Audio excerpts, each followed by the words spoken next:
Vamos a continuar con nuestro curso sobre el libro del Apocalipsis de San Juan. En esta segunda conferencia vamos a ver la figura de Dios en el libro del Apocalipsis. Vuelvo a insistir una vez más, no se trata este curso que nos llevará en un total de 8 lecciones, de un comentario de corrido sobre el libro del Apocalipsis.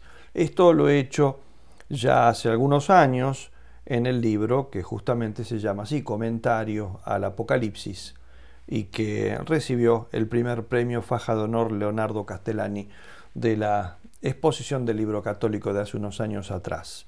Ahí entonces sí he explicado el libro del Apocalipsis parte por parte.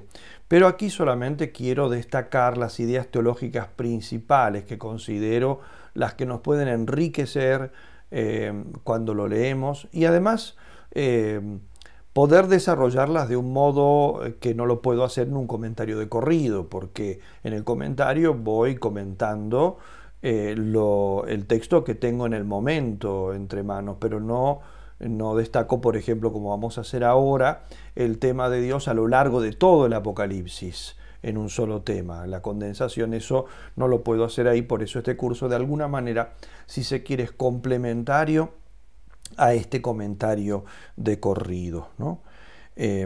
Decíamos entonces que en esta conferencia vamos a ver fundamentalmente la visión teocéntrica que nos ofrece el Apocalipsis, ¿no? Es decir, todo girando en torno a Dios. Todo girando en torno a Dios. Por la longitud que tiene este tema, voy a dividirlo en esta conferencia y en la próxima conferencia. Por lo tanto, dedicaré al tema de Dios en el Apocalipsis la segunda y la tercera conferencia de este curso. La primera cosa que destaco es que casi al comienzo de su obra, San Juan ya nos describe la divinidad en términos que son trinitarios, como podemos ver en el saludo inicial que tenemos en el capítulo primero, versículos 4b y 5a, y que tenemos en pantalla. Gracia y paz de parte de aquel que es, que era y que va a venir, de parte de los 7 espíritus que están en su trono y de parte de Jesucristo, el testigo fiel, el primogénito de entre los muertos y el príncipe de los reyes de la tierra, ¿no?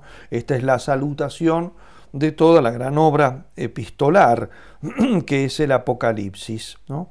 En el esquema epistolar usado por los antiguos se comenzaba siempre con una presentación del escritor, de los destinatarios, y una salutación que entre los judíos tomó la forma de un deseo de bendición de parte de Dios para los destinatarios de la carta.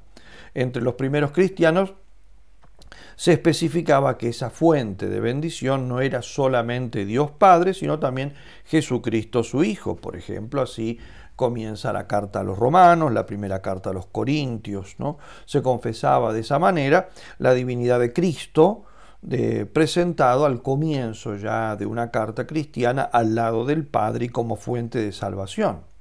También encontramos en la Sagrada Escritura misma algunas fórmulas trinitarias entre los escritores antiguos. Por ejemplo, la primera carta de San Pedro, que comienza así: Pedro, a los que viven como extranjeros en la diáspora, según el previo conocimiento de Dios Padre, con la acción santificadora del Espíritu, para obedecer a Jesucristo y ser rociados de su sangre, ¿no? Pero la fórmula trinitaria de Apocalipsis es única, y en ella se incluye a Jesucristo y al Espíritu, aquí mencionado como los 7 espíritus o espíritu septiforme, en la fe monoteísta. Debo aclarar que no todos los exégetas están de acuerdo en que aquí se esté aludiendo cuando se habla de los 7 espíritus al Espíritu Santo. Hay algunos que señalan que no se trata de eso, sino de 7 ángeles principales. Por ejemplo, así hace el comentario bíblico San Jerónimo. Pero muchos otros sostienen que no, que se trata del Espíritu Santo. Por ejemplo, el padre Bover es la persona del Espíritu septiforme. Y de hecho, Si no lo entendemos del Espíritu Santo, es incomprensible la ubicación que tiene en la salutación, porque se coloca la mención del Espíritu entre la mención al Padre y la mención al Hijo. Si fueran los ángeles, sería lógico que por la jerarquía tendrían que ser mencionados al final, no entre el Padre y el Hijo, ¿no? Por lo tanto, digamos, creo que es bastante sólida la interpretación que hace no solamente Beauvais, sino también Vaughan, a quien seguimos en muchas cosas, y muchísimos otros exégetas. Además, por el hecho, digamos, a lo que se refieren las distintas alusiones al Espíritu, que dedicaremos una conferencia a esto a lo largo de todo el Apocalipsis. No es que sea el único lugar donde se hace mención al Espíritu septiforme o 7 espíritus, que en realidad es la manera de decir Espíritu septiforme. En esta fórmula que nosotros acabamos de mencionar, se menciona entonces al Padre, al Hijo y al Espíritu Santo. Pero hay varias fórmulas con las que se va haciendo alusión a Dios a lo largo del Apocalipsis. Una de las expresiones más solemnes que hace Dios en el Apocalipsis lo tenemos en el mismo prólogo, ¿no? En el capítulo 1, versículo 8, donde, y tiene una importancia del todo capital porque es Dios mismo que habla. Dios habla solamente 2 veces en el Apocalipsis, Él personalmente, ¿no? Una de esas 2 es en el prólogo y otra al final, como comenzando y cerrando el libro. En esa primera declaración Dios dice así: yo soy el alfa y la omega, dice el Señor Dios, aquel que es, que era y que va a venir, el Todopoderoso, ¿no?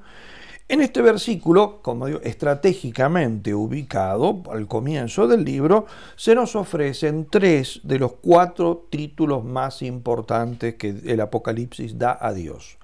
El Alfa y el Omega, el Señor Dios Todopoderoso y el que es, que era y que va a venir.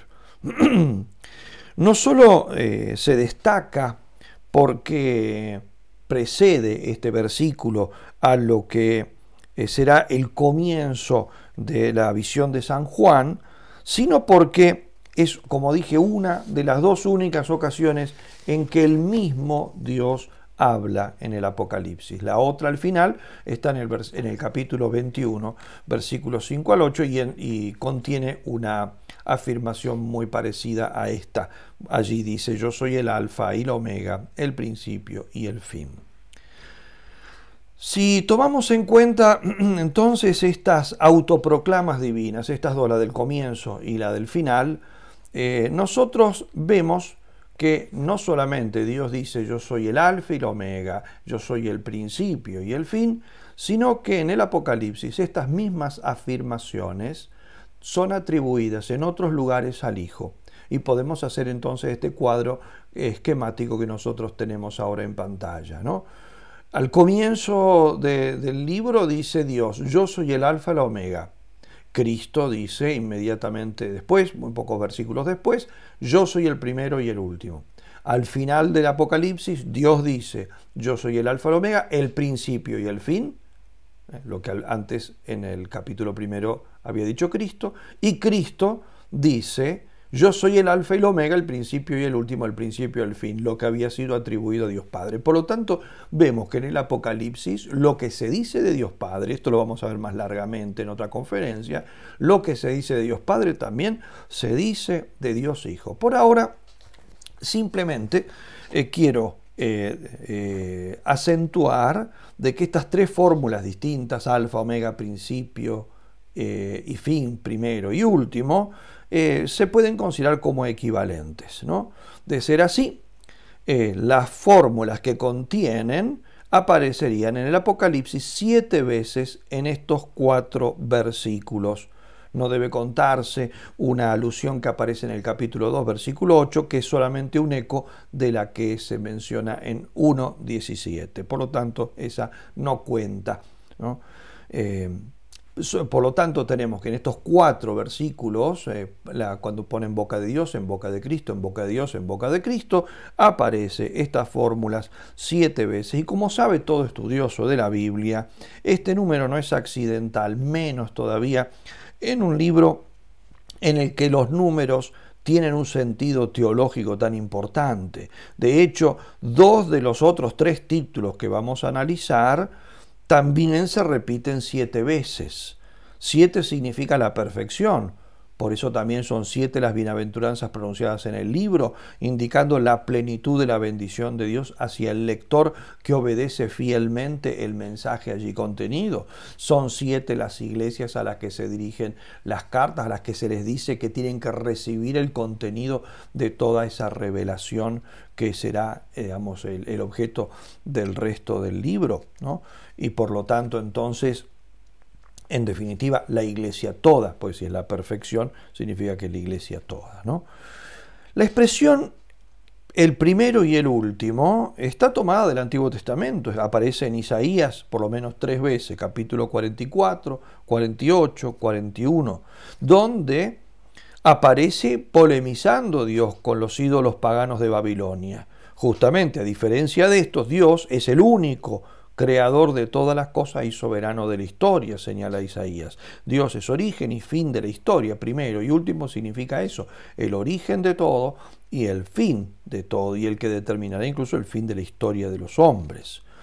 Esta forma, el principio y el fin, ha sido también usada por la tradición filosófica griega para indicar la eternidad del Dios supremo, y fue tomada por los escritores judíos como, por ejemplo, Flavio Josefo, quien llama a Dios principio y el fin de todas las cosas, y también lo mismo Filón de Alejandría, filósofo judío muy importante de aquel tiempo, ¿no?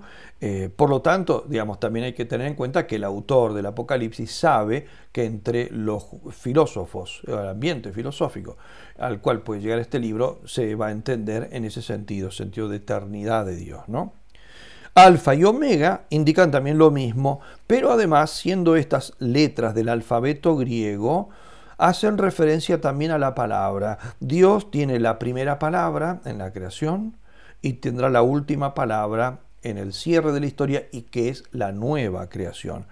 Por eso justamente esta expresión aparece al comienzo del libro, Apocalipsis 1.8, y al final, prácticamente al final del libro, en el capítulo penúltimo, 21.6. Otra de las solemnes definiciones de Dios, y que hemos visto que está incluso en la salutación inicial de aquel que es, que era y que va a venir, es esta: el que es, que era y que está por venir, o que está viniendo, ¿no? Esta expresión aparece 5 veces, que podemos traducirlas así. Uso la traducción que nos ofrece la Biblia de Jerusalén. Las 3 primeras son prácticamente idénticas, con una pequeña variación. En 1.4, aquel que es, que era y que va a venir, la misma en 1.8. En 4.8 está invertida, aquel que era, que es y que va a venir. Y luego aparece 2 veces, en el capítulo 11 y en el capítulo 16, solamente con los 2 primeros términos, el que es y el que era. Después explicaré por qué, ¿no? Según muchos autores, se trata esta de una simple interpretación del título divino de Yahvé, revelado por Dios a Moisés, como podemos leer en el libro del Éxodo 3.14, ¿no? Donde se interpreta el nombre de Yahvé es yo soy el que soy, o también para otros yo seré quien yo seré, o simplemente yo soy, ¿no? Es la forma. Cuando Moisés le pregunta, y que si me preguntan quién es el que me ha mandado, ¿qué les digo? ¿No? Le dirás yo soy, ese es el nombre de Dios, ¿no? Yo soy el que soy, o yo soy simplemente. La interpretación tardía judía entendió estas afirmaciones, yo soy el que soy, seré quien yo seré, como afirmaciones de la divina eternidad, ¿no? Lo mismo, por ejemplo, encontramos en Filón de Alejandría, quien ya mencioné, y que tuvo una enorme influencia en el judaísmo del siglo I y posteriores, ¿no? Él entendió el nombre divino como el que es, Joón en griego, que expresa la eternidad divina en forma filosófica helenística, como el ser sin tiempo, sin quiere decir acá, no sujeto al tiempo, ¿no? No determinado por el tiempo. Este término también puede ser descompuesto como referido a la existencia pasada, presente y futura de Dios. Así, por ejemplo, lo parafraseaba el Targum palestino del pseudo Jonatán. Tomaba el texto de Éxodo 3:14 y escribe lo siguiente: yo soy el que era y será, o yo soy el que es y que fue, y yo soy el que será, ¿no? También encontramos fórmulas que afirman la existencia en los tres tiempos verbales respecto de los dioses griegos o del supremo dios de la filosofía, lo que puede haber influido en la interpretación judía del nombre divino. Ahora bien, en la forma en que Juan lo usa en capítulo 1, versículo 4 y en el versículo 8, y que ya expresé antes, joón, caijoen, caijoerjómenos, coincide con las interpretaciones judías en cuanto a darle prioridad a la existencia presente de Dios, ¿no? Pero se aparta de cualquier otro uso, tanto judío como griego. Es una entonces total novedad de San Juan o del Apocalipsis, en la tercera parte de la fórmula tripartita, donde no se usa el verbo ser, no dice yo soy el que es, que era y que será, no dice que será, sino que usa, en vez del verbo ser, que será en futuro, ¿no?, usa el participio presente del verbo venir, el que está viniendo. Yo soy el que es, el que era y el que está viniendo. Es cierto que esto también se puede entender como un futuro, como cuando nosotros decimos la edad que viene, ¿no?, el tiempo que viene, y estamos queriendo decir el tiempo futuro, ¿no? Pero Juan se aprovecha de esto para describir el futuro de Dios, no como una mera existencia futura, Dios será siempre, sino como un futuro que se entra en el tiempo de los hombres, con una venida salvífica y judicial. Está viniendo, ¿no?, viniendo a juzgar a los hombres. Él tiene en mente, indudablemente, todos los pasajes del Antiguo Testamento que anuncian proféticamente que Dios vendrá a salvar y a juzgar. Por ejemplo, Salmo 96, Salmo 98, capítulo 40 de Isaías, 66, Zacarías capítulo 14 y tantísimos otros textos, Dios viniendo en una venida judicial, que los primeros cristianos a su vez interpretaban en el sentido de la venida escatológica al final de los tiempos para realizar el propósito final del mundo, identificándola con la parusía de Jesucristo, ¿no? Una cosa importantísima que tengo que destacar aquí en este texto, que he puesto ahí en griego, incluso con las palabras griegas y luego transliteradas, ¿no? Apo, joón, caijoen, caijoerjómenos, ¿no? Que sea apo, de parte de, ¿no? Porque es el saludo que leímos al principio, ¿no? Gracia y paz a vosotros de parte de el que es, el que era y el que va a venir, ¿no? Un dato muy importante es que esto, en teoría, gramaticalmente, está mal escrito.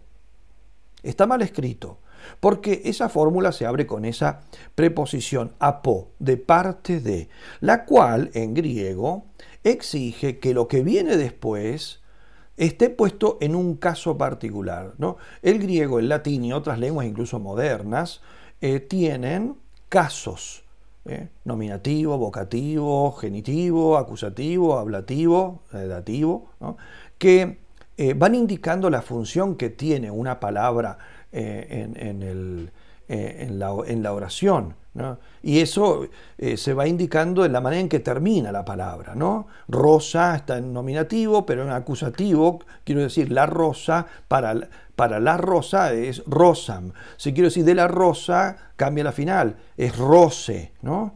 Si quiero decir con las rosas o con rosas, rosibus.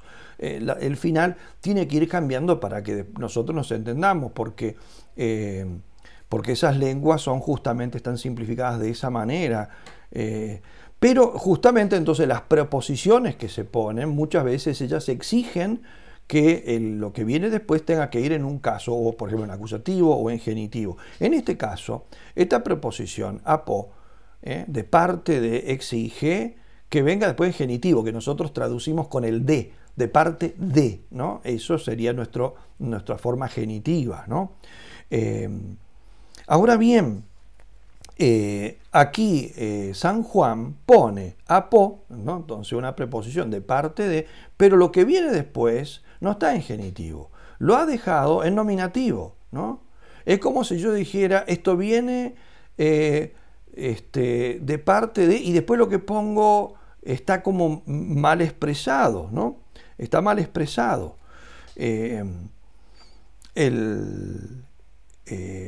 Para poder entonces decir, por ejemplo, en latín, ¿no? El hombre viene, se pone homo venit, ¿no? Pero si tengo que poner homo, entonces está en nominativo. Pero si quiero decir la espada del hombre, tengo que cambiar. Homo no puedo poner homo, tengo que poner hominis, ¿no? Gladius homini, la espada del hombre. Esto me exige entonces, me exige alterar los sustantivos. Pues bien, lo que nosotros tenemos aquí es que San Juan se niega a alterar el nombre de Dios. Aunque gramaticalmente lo que va a escribir va a quedar gramaticalmente mal, él está dispuesto, como dice muy bien un autor, está dispuesto a incurrir en un error gramatical antes que en un error teológico. El nombre de Dios es irreformable, ¿no?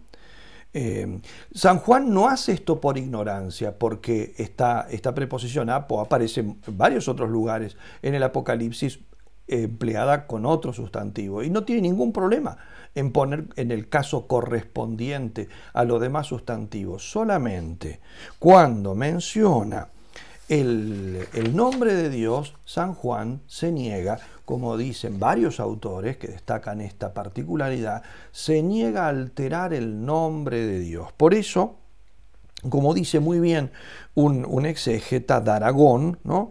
El nombre de Dios como su persona es inmutable, dice. Por eso, en vez de ir en genitivo, después de apo, la expresión permanece en nominativo. Y otro autor, protestante, Kistemaker, dice, debe entenderse este nombre de Dios, apojoonca, hijoenca, hijoerjómenos, debe entenderse como un sustantivo inalterable. El nombre de Dios inalterable, ni siquiera lo cambia cuando la gramática griega lo exige. Como dice otro autor distinto, Barclay, dice, se salta todas las reglas, ¿no?, con tal de mantener la más pura ortodoxia teológica.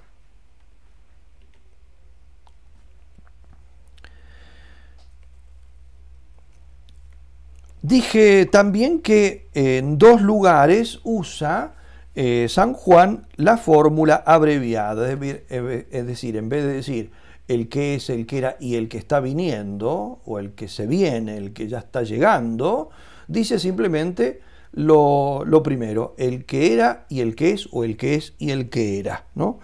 Y esto tiene un valor muy importante para mostrar cómo usa la mente San Juan, ¿no?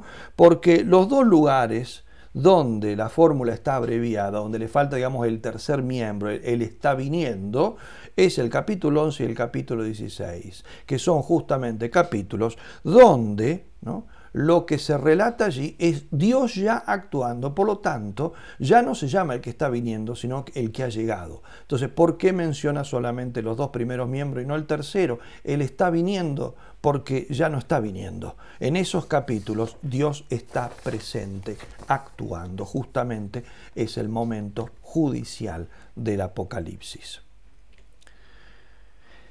El tercero de los títulos divinos del Apocalipsis es el Señor Dios Altísimo. Este título aparece también, como ya lo dije antes, 7 veces. Hay 3 de los títulos, aparecen 7 veces, ¿no? El Señor Altísimo, ¿no? A esto hay que sumarle 2 veces que se usa una expresión equivalente. No es la misma expresión, pero son expresiones equivalentes, ¿no? Dios el Altísimo y otras. Es la traducción corriente también de Yahvé, el Señor o Dios de los ejércitos, como por ejemplo lo encontramos en el Antiguo Testamento en el segundo libro de Samuel. David iba medrando y Yahvé, el Dios Sebaot, el Dios de los ejércitos, estaba con él. Lo mismo en Jeremías. Así dice Yahvé, el Dios Sebaot, equivalente, por lo tanto, el Señor Altísimo, el Señor de los ejércitos, ¿no? También San Juan usa otra expresión equivalente y más corta, Yahvé, Señor de los ejércitos, propiamente en 4.8, Apocalipsis 4.8, que era muy común entre los profetas del Antiguo Testamento porque indicaba el poder divino sin rival y la supremacía de Dios en los eventos de la historia, ¿no? De hecho, la expresión griega, que también es bastante común en español porque ha sido transliterada y usada, Pantocrátor, es ese Cristo que aparece en el ábside de muchas iglesias, sobre todo paleocristianas, iglesias románicas, el Cristo Pantocrátor, Pantocrátor traduce justamente, es una traducción de estas fórmulas, ¿no?, que hablan de la omnipotencia de Dios, el poder efectivo, ¿no?, efectivo sobre todas las cosas, dueño, señor de todo, Pantocrátor, ¿no? El cuarto de los títulos más importantes que se da a Dios en el Apocalipsis y que nos va a llevar un poco de tiempo desarrollar porque es una de las cosas más ricas que tiene, es el que se sienta en el trono. Ho Kazémenos epituthronu en griego, ¿no? El que se sienta en el trono. En su forma exacta, o sea, tal cual, ¿no? Ho Kazémenos epituthronu aparece 7 veces, ¿no? Como digo, el libro del Apocalipsis meticulosamente pensado en sus detalles, ¿no? 7 veces. Hay después, por supuesto, otras variaciones distintas, ¿no? Uno sentado en el trono, el que estaba sentado, Dios que está sentado en el trono, vi un gran trono blanco y al que está sentado en él, etc. Esas son muchas más, pero tal como lo he mencionado, como lo tenemos en pantalla, así aparece 7 veces, incluso ahí tienen indicados los lugares donde está esta expresión. El lugar más importante donde se encuentra es la visión quizá clave del Apocalipsis, clave para entender todo el tema del Apocalipsis, que es la que está en el capítulo 4. El capítulo 4 de Apocalipsis, los primeros 3 capítulos son las cartas a las 7 iglesias donde se les recomienda a ellas que reciban, mediten y apliquen en su vida toda la revelación, que será justamente el resto del Apocalipsis. Por lo tanto, la revelación apocalíptica comienza en el capítulo 4. Y el capítulo 4 comienza con un arrebato. Juan es arrebatado de la tierra y llevado al cielo, al trono de Dios. Justamente por eso esa visión es la visión del trono, ¿no?, del trono divino. Y en esa visión del trono divino, ¿qué es lo que ve Juan? Juan ve la realidad según los ojos de Dios. Esa realidad, o sea, cómo ve Dios todas las cosas, la verdad de las cosas, dice, es decir, la verdad de Dios y la verdad de la creación, la verdad de la historia. Eso es lo que verá Juan, ¿no? Y al mismo tiempo Juan irá viendo que en el mundo se vive de una manera distinta de esa y que en definitiva lo que hará Dios es hacer esa verdad, que es la verdad a la luz de Dios, terminará por imponerse también en la tierra y hacérsela imponer a aquellos que no quieren aceptarle. Y esa será la tarea del Cordero que aparece en el capítulo 5 del Apocalipsis, ¿no? Su misión será, ¿no?, el de imponer la verdad divina, la realidad divina, también en este mundo rebelde, este mundo que se rebelde. En este mundo, por lo tanto, los poderes del mal desafían el dominio divino y se disfrazan, o sea, se presentan como si ellos fueran el verdadero poder, reclamando incluso una dignidad divina. Están cerrados a Dios, ellos agotan todo. Es una concepción inmanente la que tiene el mundo de sí mismo, ¿no? No necesitan de Dios, manejan todas las cosas. Pero esto es, dirá San Juan, una gran falsificación, una gran mentira, una gran mentira. La verdad es en realidad lo que se le muestra a él en el cielo y terminará triunfando incluso sobre la tierra, que tendrá que aceptar esa verdad divina por la conquista que hará precisamente el Cordero que desciende del cielo para ser inmolado y hacer triunfar la visión de Dios, ¿no? Tengamos en cuenta que Juan entonces tiene presente lo que era la realidad política cuando habla de esa descripción de ese mundo hostil a la verdad divina. Tiene presente los poderes de su tiempo, los cuales exigían en su enorme mayoría atribuciones divinas. Se proclamaba, por ejemplo, hijo de Dios o Dios mismo, tanto el faraón de Egipto como el rey asirio, como el emperador de Roma. Y como dioses exigían obediencia sin límites, culto religioso y tenían poder sobre la vida y la muerte de todos sus súbditos, ¿no? Ahora bien, cuanto dice el Apocalipsis en este sentido, sigue vigente, no es una cuestión anacrónica, es algo que eso no ha cambiado en nada, cambia la manera en que esto se presenta, pero no la verdad última, no la realidad última. Hoy en día es verdad que ningún poder político o religioso reclamará para sí así abiertamente el título de divinidad, pero de hecho muchos usurpan la autoridad de Dios. En particular cuando legislan en el orden moral natural, es decir, cambiando las leyes incluso naturales, las leyes divinas, dictando leyes alternativas opuestas a la divina, que es, en definitiva, el contenido de la tentación de la serpiente en el paraíso, de invitar al hombre a que él asuma la divinidad, que él se considere Dios. Seréis como dioses. Esa tentación lo hacen los poderes humanos cuando deciden sobre la vida y la muerte, que es lo que se hace cuando se legisla legitimando el aborto, la eutanasia, la experimentación sobre el inicio de la vida, la destrucción de embriones, o sea, de seres humanos. Este es un ejercicio equivalente al que los antiguos tiranos pretendían tener sobre la vida y la muerte de sus súbditos, basándose ellos en la creencia de su poder absoluto, es decir, divinizado, ¿no? Y esto es exactamente entonces lo que debe estar en el fondo de todo aquel que se arroga un poder que solamente pertenece a Dios. Lo mismo cuando avasallan las conciencias, los poderes actuales van incluso más allá en algunos casos que los poderes antiguos, porque aquí no se permite ni siquiera pensar distinto de cómo piensa el que tiene el poder. Avasallan las conciencias. Hoy en día, por ejemplo, la batalla parece la batalla última, el último baluarte, parece ser justamente la dignidad de la propia conciencia, pero justamente eso ni siquiera se quiere permitir, cuando no quieren darle a uno el poder hacer una objeción de conciencia. Se manda a abortar y el médico que no esté de acuerdo no puede ponerse en contra por razones de conciencia. Eso es justamente entrar en una esfera donde solamente entra Dios. Si eso no es endiosamiento, y un endiosamiento que quizá incluso va más allá en algunos casos del endiosamiento que pretendieron los poderes antiguos, aquellos que tendría presente San Juan cuando escribía el Apocalipsis. Quizá incluso vayan hasta más lejos que ellos, ¿no? Como digo, entran en el campo mismo de la conciencia.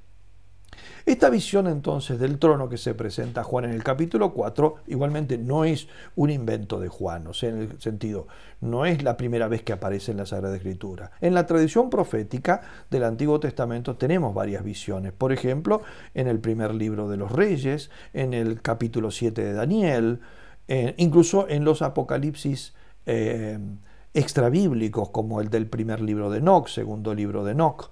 Y las más importantes, incluso visiones del trono divino, las tenemos en los profetas mayores, el capítulo 6 de Isaías y el primer capítulo de Ezequiel. Por lo tanto, entonces, en este sentido, San Juan tiene antecedentes.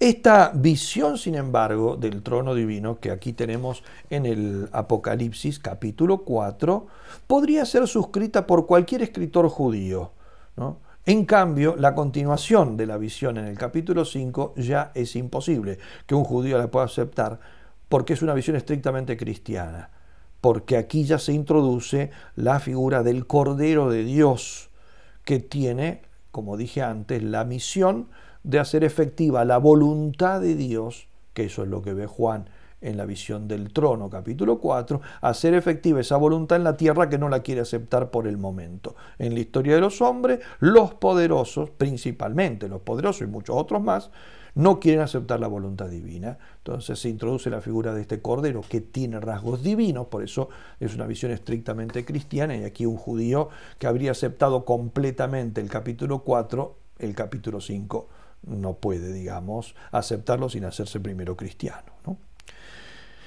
San Juan salvaguarda escrupulosamente la trascendencia divina en el capítulo 4, por eso no se detiene en la forma visible de quien está sentado en el trono. Eso es una cosa muy llamativa. Habla muchísimas veces de el que está sentado en el trono, pero nunca lo describe. Nunca lo describe. Porque tendría que recurrir entonces a expresiones antropomórficas, y eso justamente quitaría la trascendencia divina. Todo lo que nosotros sabemos es esto, dice en el versículo 3 del capítulo 4. Su aspecto era semejante al jaspe y a la cornalina, y un arco iris alrededor del trono, de aspecto semejante a la esmeralda. O sea, luce ante el vidente como piedras preciosas, pero no sabemos cómo era, ¿no? Ahí él no describe nada. Esta en realidad, esto que ha hecho Juan aquí es la forma tradicional de evocar el esplendor de la figura celestial, ¿no? Pero la figura en sí misma, que está sentada en el trono, es protegida, enfocándonos en cambio sobre el trono en sí mismo y todo lo que rodea el trono, los 4 animales simbólicos y la corte de los 24 ancianos que lo entornan, ¿no?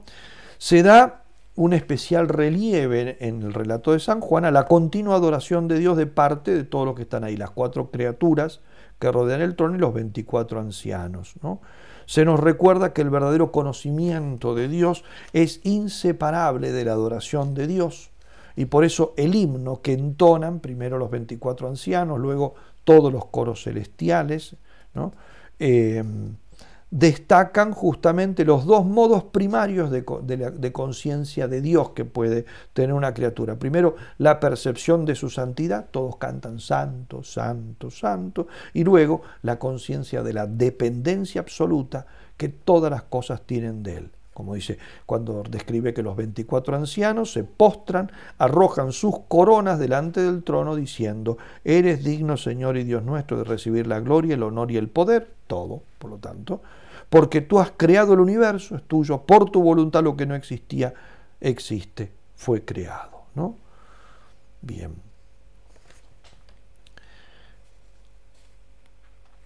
La incesante dedicación a la adoración por parte de todos los seres que asisten a la sala del trono divino representa entonces la naturaleza teocéntrica de toda la realidad. Lo dije al comienzo de esta conferencia. Digamos, todo el Apocalipsis es teocéntrico, presenta la realidad teocéntrica, girando toda en torno de Dios, ¿no? Aquí es donde más se destaca eso, ¿no? En esta visión del trono de Dios y de todo, en definitiva, el trono de Dios es el cielo, todo el cielo. Todo gira en torno de Dios y está en función de glorificar a Dios. Están todos cantando esa eterna adoración de Dios, ¿no? Los seres que asistan al trono, tanto esos seres misteriosos, simbólicos, esos 4 seres que rodean el trono, como el senado de Dios, esos 24 ancianos, ¿no? No hacen otra cosa que adorar, son adoradores, son los adoradores centrales cuya adoración después se va como expandiendo en los círculos más amplios, englobando toda la jerarquía celeste, todos los salvados y después toda la creación y el mismo cosmos, como dice en el capítulo 5, el mismo cosmos canta esa eterna adoración de Dios, terminando en ese imponente amén, que corona, confirma la centralidad de Dios. Hay que insistir entonces en que lejos de todo antropocentrismo está esta visión. Mientras en la tierra todo gira en torno al hombre, que en definitiva está en Dios, es en torno al diablo, porque ese hombre está puesto allí por el poder del diablo, ¿no? Como veremos más adelante, ¿no? es la serpiente, el dragón, el que le da el poder, ¿no? El hombre es adorado aquí en el cielo, en la verdad de las cosas, es Dios el único que es centro de todas las cosas. Notemos que dentro de la simbología, ¿no?, a la que apela San Juan, también San Juan para esta escena del trono de Dios apela a ciertas imágenes que son de orden, podemos decir así, político, ¿no? La sala del trono, donde Dios ejerce su dominio sobre el mundo, consta también de estos 24 ancianos que son una suerte de senado de Dios, ¿no? Lo cual es un término más político que cultural, ¿no? Y ellos mismos están en tronos, o sea, por lo tanto son regidores en trono, tienen coronas, por lo tanto tienen dominio, tienen poder político, son legisladores, dominadores, rigen el mundo celeste en nombre de Dios y en el lugar de Dios, ¿no?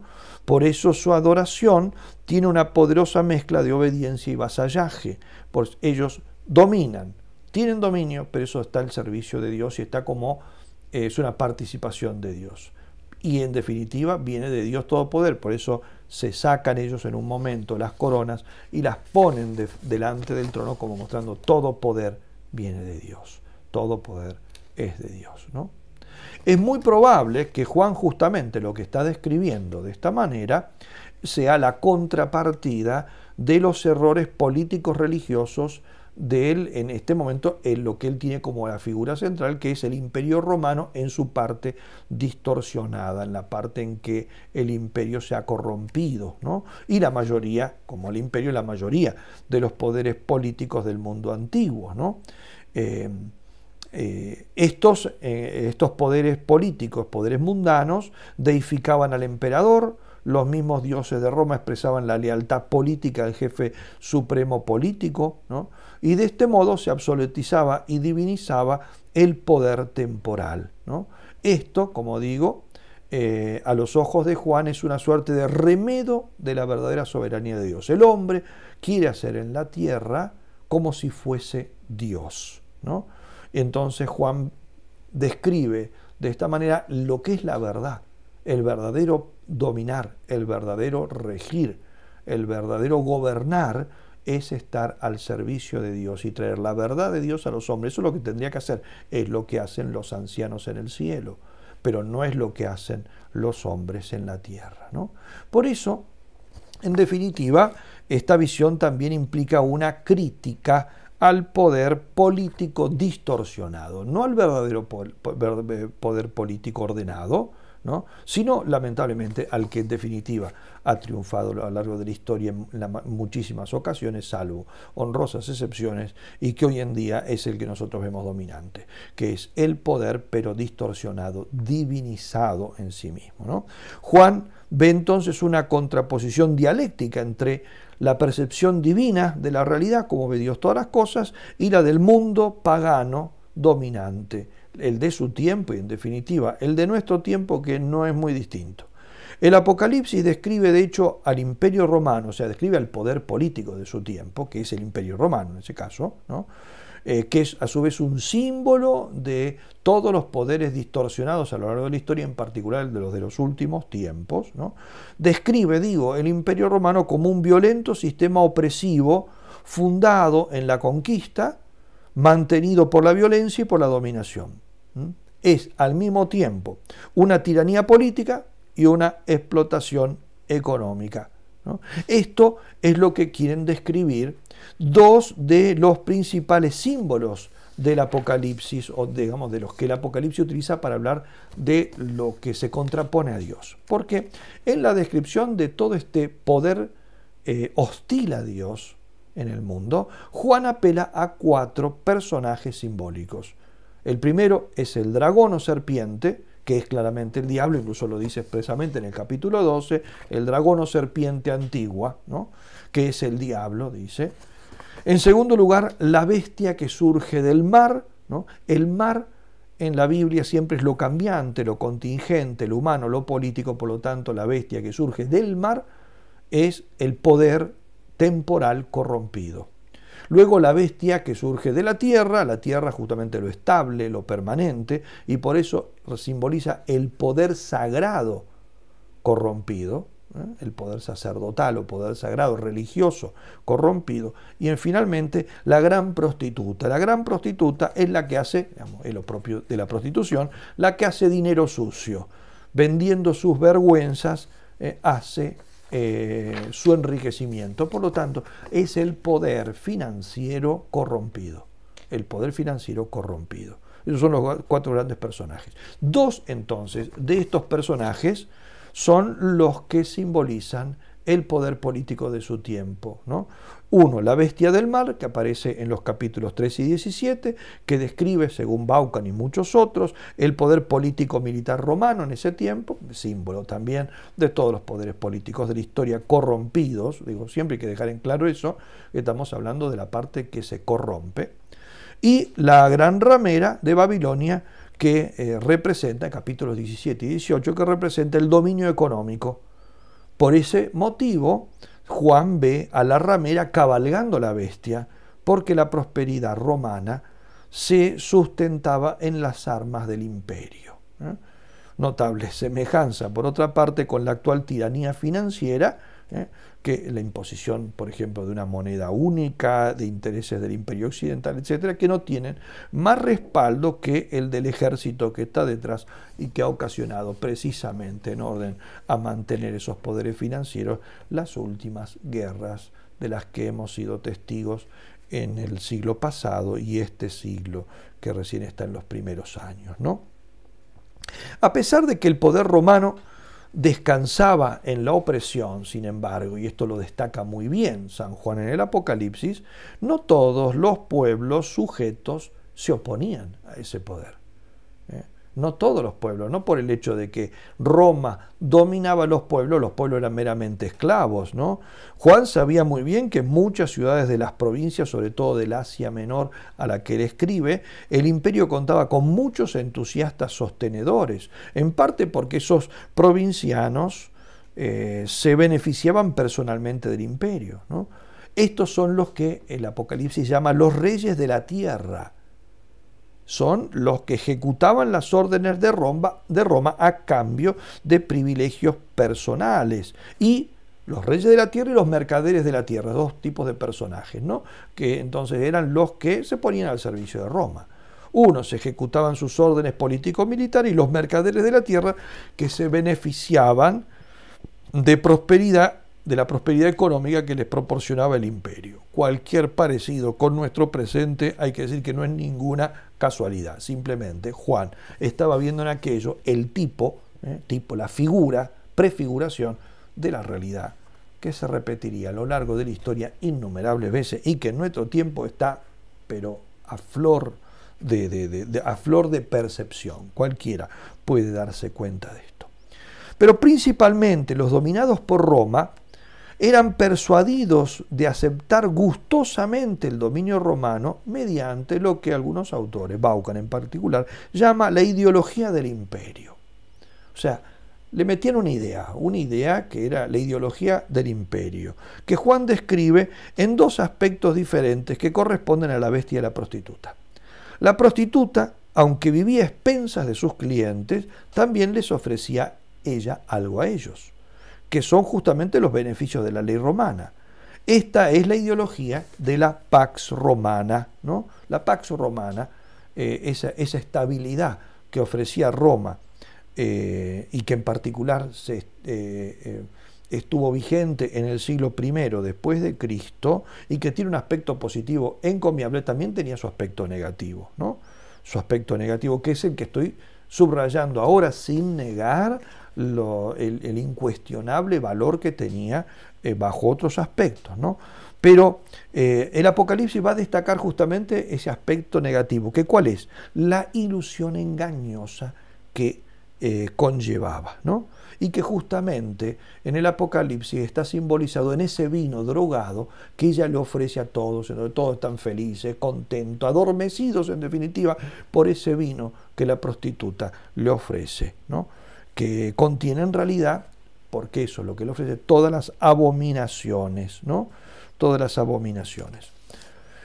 Bien, quiero destacar fundamentalmente entonces esto, ¿no es cierto? Cuando estoy hablando de la corrupción de la paz romana, no estoy negando de que tenga aspectos muy buenos. Sobre esa paz justamente se valió el cristianismo para expandirse, pero que tiene un aspecto negativo es clarísimo, al punto tal de que esa pax romana valió siempre y cuando que nadie pusiera en tela de juicio los principios en que se basaba. El cristianismo simplemente proponiendo que había un reinado espiritual por encima del reinado temporal, puso en tela de juicio la pax romana como era entendida por el poder corrompido. Y por eso persiguió el cristianismo, aunque el cristianismo no fuera políticamente un rival del Imperio Romano.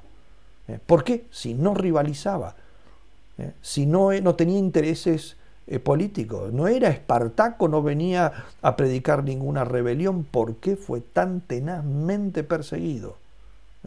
Porque en realidad esa pax romana tenía elementos positivos, pero el elemento negativo era justamente la idolatrización del poder como base de su estabilidad.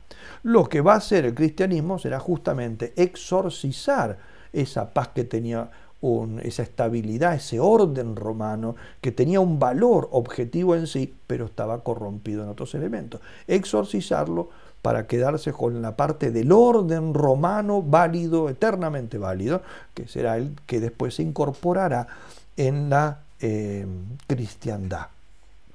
Pero la parte corrompida se atenazó, digamos, persiguiendo justamente a los que querían exorcizarla, ¿no?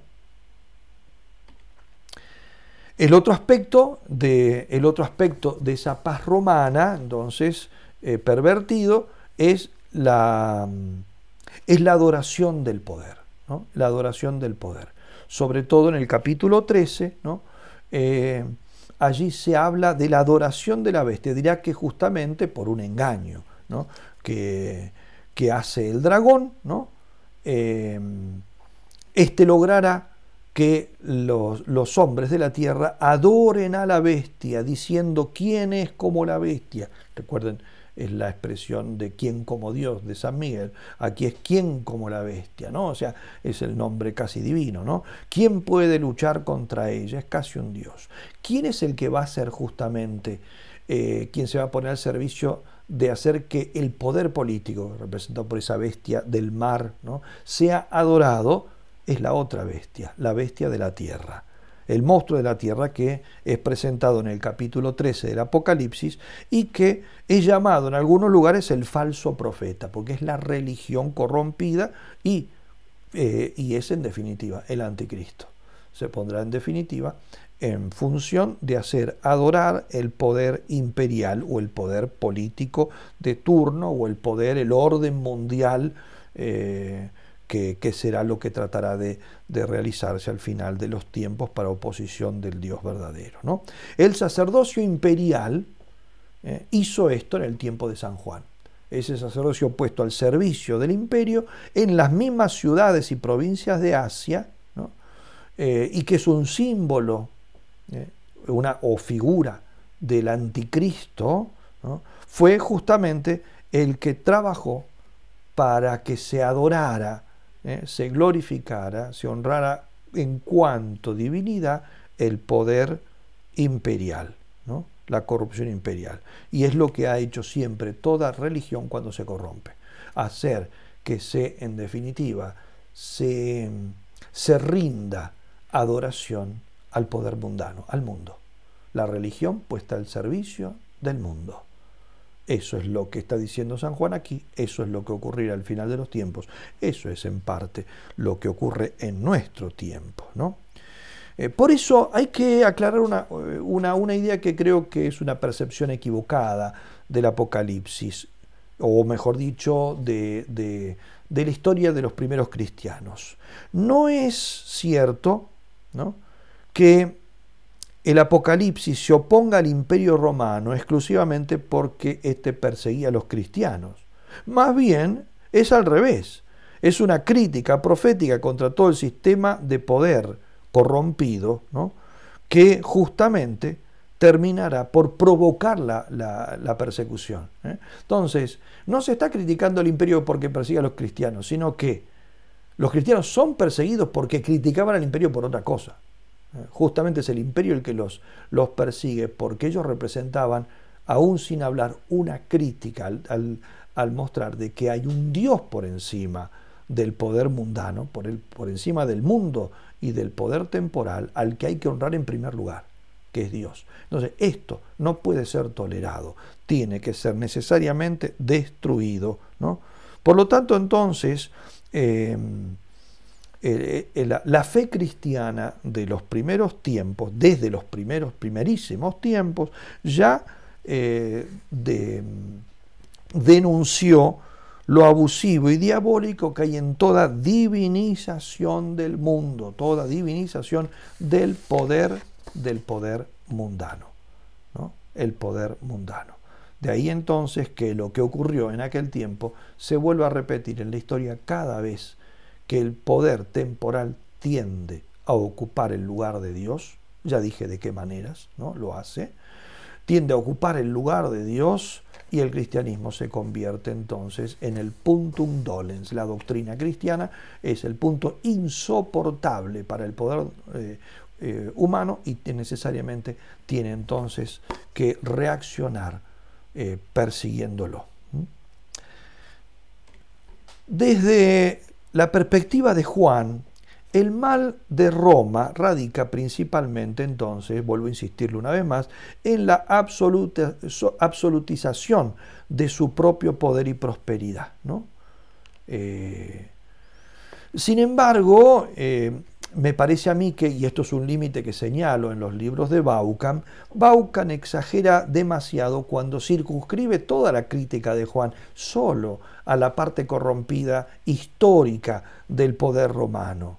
Me parece que se queda corto con esto. Ciertamente que Juan está viendo en ese imperio que se ha endiosado, que quiere someter las conciencias, que quiere ser adorado y por lo tanto exigir rasgos religiosos y rasgos divinos, y que exige entonces adoración por parte de todos sus súbditos, a lo cual el cristiano no se puede negar. Es cierto que Juan tiene eso en vista, pero muchísimas veces Juan está aclarando que a su vez eso es simplemente un tipo de un antitipo, ¿no? El tipo significa figura, antitipo es la realidad última que está reflejada ahí, ¿no? Y de hecho, a lo largo de la historia ha habido concretizaciones políticas que han realizado incluso hasta con mucha más perfección esta maldad que Juan refleja aquí en el Apocalipsis. Pienso, por ejemplo, el imperio, por llamarlo así, imperio en sentido amplio, el imperio nazi, soviético, maoísta, etc. Ellos han encarnado, y a veces mejor, lo que Juan describe con términos romanos porque era lo que tenía el presente y porque estaba encarnando ciertamente. Ciertamente, eso lo vieron los primeros cristianos cuando hablaban de Nerón como un anticristo, ¿no? Por supuesto, eso lo dice San Juan en sus cartas, ¿no? Todos estos han salido y son anticristos, van preparando, pero no son el anticristo, ¿no? O sea, la única concretización a lo largo de la historia, ¿no? Por eso, ciertamente, estos imperios nefastos que nosotros hemos visto surgir y desplomarse, las dos cosas, en el siglo XX, ¿no?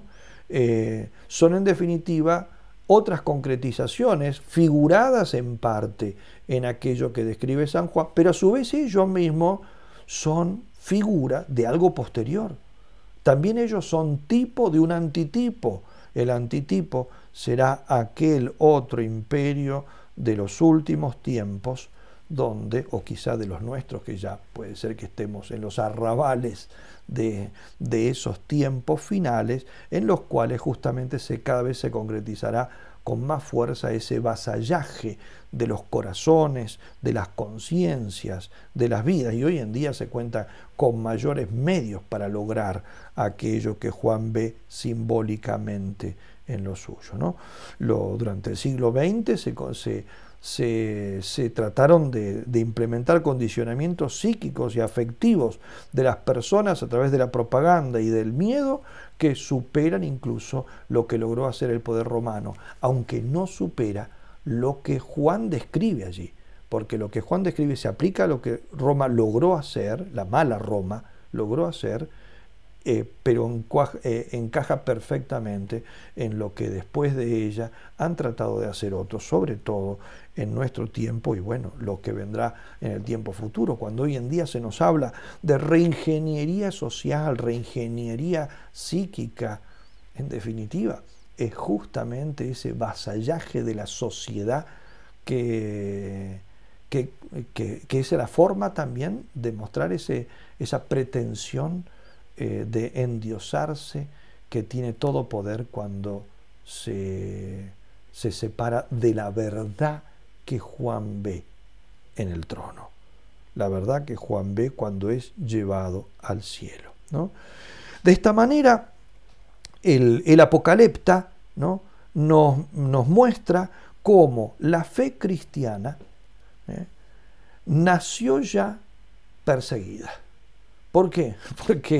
Porque nació como profesión de un Dios único y verdadero que los poderes temporales no pueden aceptar al haber sido seducidos por la tentación del seréis como dioses, ¿no?, del seréis como dioses que sonó al comienzo de la historia. Vuelvo a insistir, vamos cerrando esta conferencia, la continuaré en la próxima. Vuelvo a insistir en esto, entonces, la genialidad que tiene el Apocalipsis y la actualidad. Como vemos, en todo podemos ir haciendo alusiones a nuestro presente. Está en esta verdad. Y creo que el capítulo 4 de San Juan es clave en esto, ¿no? A algunos por ahí les resulta más interesante cuando empieza con toda la imaginería, las plagas, las copas, las pestes, etcétera. Sí, puede ser más plástico, más gráfico, más fácil de pintar, de dibujar, de imaginar. Pero la clave está aquí. Juan es llevado al cielo y ve allí la verdad. La verdad es la voluntad de Dios. Dios es el centro de todo, ¿no? Y para eso Dios creó todas las cosas, para que ellas rindiesen honor a Dios. Las cosas humanas se rebelaron a Dios. Por obra de la serpiente, introduce el pecado en el hombre se rebela y quiere vivir autónomamente imponiendo. Pero esa no es la verdad. La verdad no es que los hombres son los que rigen la trama de la historia. La verdad es que el centro de la historia es Dios. Y esa verdad de Dios que Juan ve en el cielo, ve ahora, verá, cuando analicemos luego el capítulo 5, el Cordero, ¿no? Él es el que hará que esa verdad, que es la voluntad de Dios, se cumpla en el cielo como se cumple en la tierra.